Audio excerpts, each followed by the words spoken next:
පිරිමි ළමයි කතාව ඊයේ බලපු යාළුවෝ දකින්න ඇති. ඔන්න පුංචි හාමු කොහොම හරි කරුවලේම එයාගේ ගෙදරට එනවා. ඉතින් මේ වෙලාවේ ගෙදර අයත් ටිකක් කලබල වෙලා ඉන්නේ. පුංචි හාමු තවම ගෙදර ආපු නැති නිසා. ඉතින් යාළුවනේ මේ වෙනකොට පුංචි හාමුට ටිකක් සුවයි.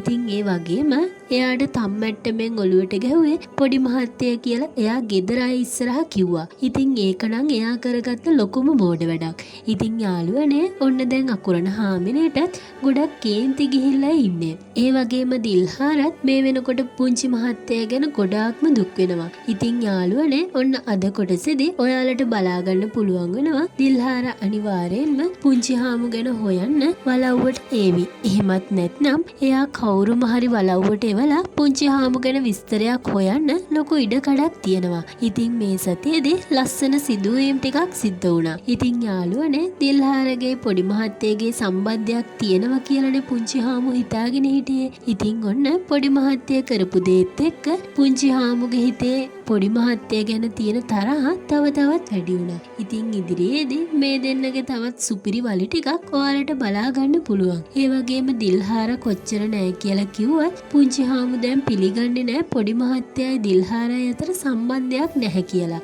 මොකද එක දවසක් පොඩි මහත්තයායි දිල්හාරයි කතා කර කර ඉන්නවා පුංචි හාමුට අතටම මාට්ටු වුණානේ. ඉතින් යාළුවනේ අන්න ඒක නිසා දිල්හාරගේ පුංචි මහත්තයාගේ සම්බන්ධය නතර වෙන්න ඒ නිසා ලොකු ඉඩකඩක් තියෙනවා. ඉතින් යාළුවනේ මෙන්න මේ විදිහට තමයි කතාව ඉදිරි කොටස් ගලාගෙන යන්නේ. ඉතින් මේ කතාව ගැන ඔයාලගේ අදහසත් පහලින් කමෙන්ට් එකකින් දාගෙන යන්න අමතක කරන්න එපා. ඒ වගේමයි ඔයා තවමත් අපේ channel එක subscribe කරලා නැත්නම් channel එක subscribe කරන්න කියලාත් පුංචි ඉල්ලීමක් කරනවා. එහෙනම් අදට මම ගිහින් එන්නම්. ඔයාලා හැමෝම පරිස්සමෙන් ඉන්න.